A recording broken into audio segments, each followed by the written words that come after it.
It right here. Everything should be here. I'm on. What the hell are you It goes through like that. Like, are you fucking kidding me? That's NBA.com. stupid? Yeah, just pull Go it up. ESPN. I am. Hold on. I got a lot of windows open that I want open so I can access it. Gentlemen, say hi to YouTube, because you're Hi, being YouTube. recorded. What's up, YouTube? That's about as behind the scenes as it gets. it is. All right. Damn it! Out of nowhere, really? Hey, man, I hit record. Is it on Instagram Live? No, that you're going to do. I don't know how to do it. I don't know what I'm doing either.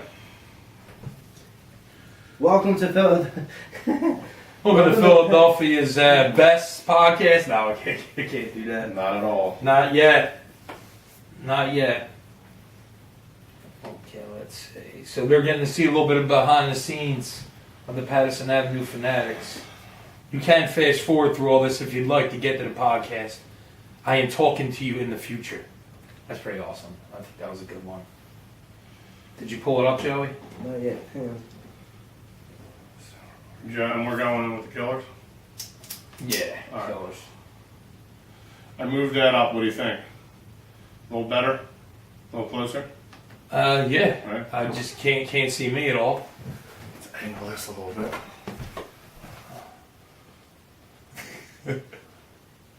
There's guns. Yeah, that'll work.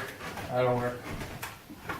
I do tend to step back though, so That's it's good. alright. They'll still Decent. hear me though, so it's alright. What was that? How you doing? We're not gonna look at it, so it doesn't really How matter. you doing? What you doing? We gotta forget that that's all there. We have to be very professional. You guys for what? The last month? Or the last 10 days? 10 games? Month and 10 games.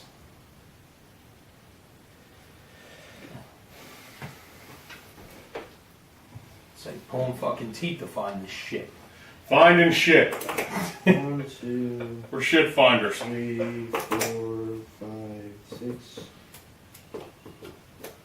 They gave me a whole calendar on NBA.com. It's hilarious. All right, we're running out of time here, ladies. 11:06. Alright. Out of the last 10 games, they've won. Just go into it. Fuck 8. it. We're always good like that. They've lost 2. They've lost I knew they against- were 8-2. I know it. They lost against the Pacers.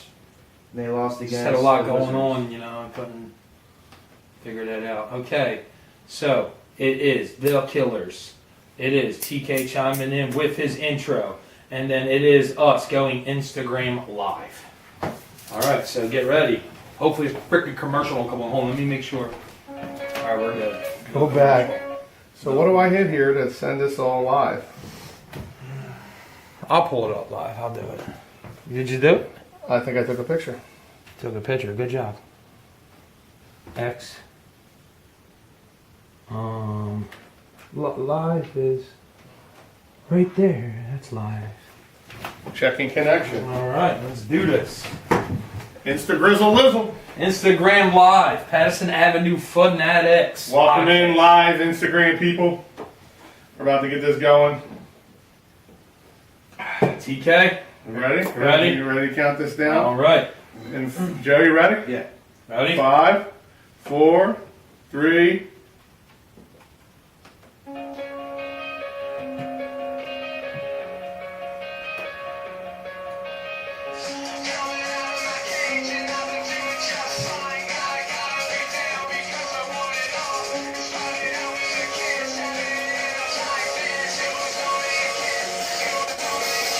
Ladies and gentlemen, welcome into the Pattison Ave Phanatics podcast. I'm your host, Tom Kelly. Always with me, my main man, Willie Guns. Here, Joe Marks. What is happening? Yo, we are recording on all kinds of stuff here today. We got Instagram Live over there, Instagram Live. YouTube over there, 58 computers on the desk or on the table here. And I forgot to go on our Facebook and do it. And he forgot to go on our Facebook. But I'm going on now, so There you guess go. what? So, Better late than never. we got plenty of stuff for you guys today. We're going to do some Sixers talk here.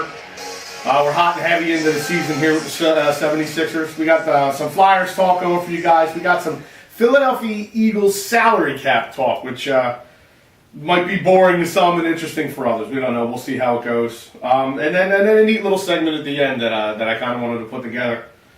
But kicking off the show, Joey had brought up a good topic, and we're going to kind of run with it. Ersan Ilyasova looks like he's going to be coming back to the Philadelphia 76ers. The Atlanta Hawks should be, hours away from buying out his contract. Is he going to help us with bench scoring, 3-point shooting? I think so.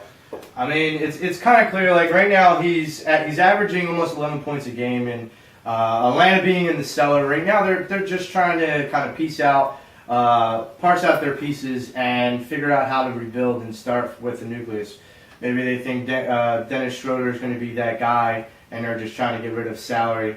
Ilyasova was a part of the Sixers 2 years ago, and he had one of his best scoring seasons in his career during that. He averaged 14 points a game during that season, and he basically shot fairly well for his career during the regular season when it came down to field goal and three-point percentage. One of the reasons why this kind of interests me so much is with the acquisition of Bellinelli and now the soon-to-be acquisition of Ilyasova, you have three perennial three-point threats coming off the bench. So that opens up a lot of spacing on the floor, and I think that's going to help the Sixers bench become better scorers to help the starters not feel like so much of that burden's on them. So what's your guys' take on the possible Ilyasova pickup? Yeah. I mean, it doesn't hurt, but I am afraid for Bellinelli if that's going to take away his stats. I'm really a big fan of him right now. But it doesn't hurt to get an extra shooter out there, especially a guy that what's his career three-point percentage? 36%, something like that? 36? Yep, 36.6. I mean, it's not bad. He's going to get a lot of open looks.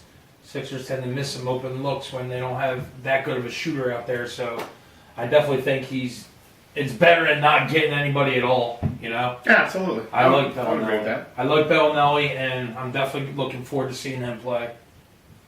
Yeah, we're gonna be the all foreigner team pretty soon. Dario, Ilyasova, Well, TK's a Bellinelli. huge Sarge fan. That's I'm waiting for you to get his jersey. Dude, that's. I don't think they make Sarge jerseys in big guy sizes, but I mean, Ilyasova's a big guy. He's 6'10". Here you go. In case anybody wants to send TK a Sarge jersey in the mail, right here, right there. handsome fella. But he's a big guy. He's going to be a forward. He's going to be an extra big guy to bring off the bench. We got a couple big guys that come off the bench right now with Booker, and maybe Ilyasova is that guy that spreads the floor out a Can't little get bit any more. bigger than that. Yeah. 6'10". 6'10". It's a nice little size. Sure you can. That's what she said.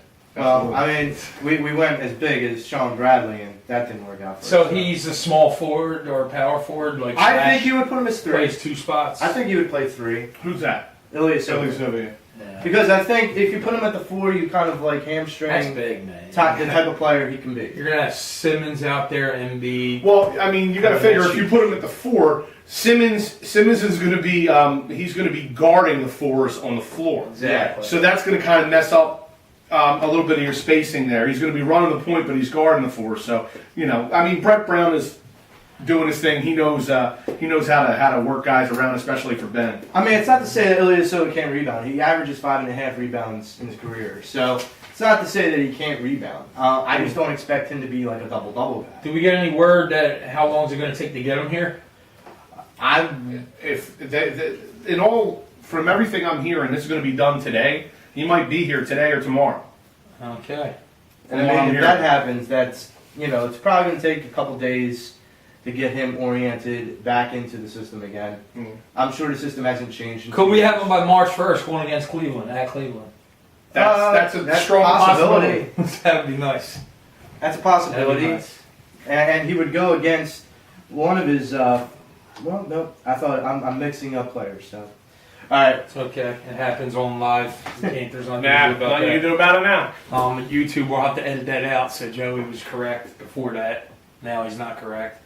No, I thought Cleveland was one of his former teams. Just busting stones, Joey. But here's the thing: with Ilyasova and Bellinelli, and now you already have JJ Redick, you already have Bayless. Do you have enough shooters in your lineup to be able to put in the long haul? Like, does this cap up cap your scores as far as shooters? Oh yeah. Or do you think Oh, you yeah. still need more? Well, you got Bellinelli before that, so you just added two shooters to the team. Eventually, they don't have them yet, but they will have them. I think it doesn't hurt. I think you're already got a good record going. What are they? 36 and 25. Something to that effect, yeah.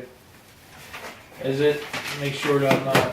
No, they're 32 and 25. 32 and 26. Okay, so they're 32 and 26. They already got a good record. You know, so. Hey, look, you can never have too many shooters. I mean, Christ, the Cavaliers are 35 and 24, but then again, the Cavaliers just started to blow up again. You know, after they got rid of what, 6 players, one of the largest trades in NBA history. Like wholesale. Yeah, pretty good. And I mean, I think they got a couple good players back, but it's going to depend on how they put it together in the end. Cleveland. But 8 and 2 in their last 10. yeah, and then Philly's putting it together in generally. So you're bolstering your bench, and you already got a really good starting lineup. Absolutely. So there's one player coming to the Sixers. What about next year? So that nice little segue there. LeBron James there's billboards in Cleveland now asking King James to come play here in Philly. I mean, I think he's an idiot not to. With the Sixers uprising, I mean, we got the 2 big stars in the league right now with Embiid and Simmons. Simmons can't even shoot, and he's playing well. Imagine having LeBron James mentoring him, getting him to do jump shots more, getting him to be able to take those 15-foot jumpers. I'm not saying three-pointer here. You know, just get the kid working on his jump shot, and LeBron would be good at that. And LeBron would be tough on him, too. You know, LeBron would probably step to him and say, listen, you made it to the NBA, and in order to stay in the NBA, you got to start doing jump shots. Like, what's going to happen to Simmons, well, let's say 6-7 years from now, when he's starting to get a little beat up and stuff? Well, is he going to be able to drive like he does? He throws his body around. They're developing his game. I know you want to see Simmons take 15 shots a night tonight or the next time they play. It's going to be a process. Let's not forget about Trust Fultz. the process. What if Fultz gets that shot down? I've been watching him. I don't know if you guys ever heard the term a hitch in a shot, but watching Foles take his shots during practice, the beginning of the year, like you would be watching the pregame show, there was a hitch in his shot where he goes to shoot and kind of cocks that elbow down before he shoots. There's a lot less of a noticeable hitch in the shot. Every once in a while you'll see it. So he's coming back around. But as far as Simmons goes, you're going to need him, yes, to become at least a decent mid-range shooter. Yeah. I'm not asking him to chuck up 10 threes a night or anything like that, but it's going to be a work in progress. I mean, his stats are absolutely sensational for a guy that does not really take jump shots at all. There's games where he doesn't even take one. I mean, he'll still finish with 14 points. He's averaging 16 a game, and Exactly. he's shooting over 75% from the field.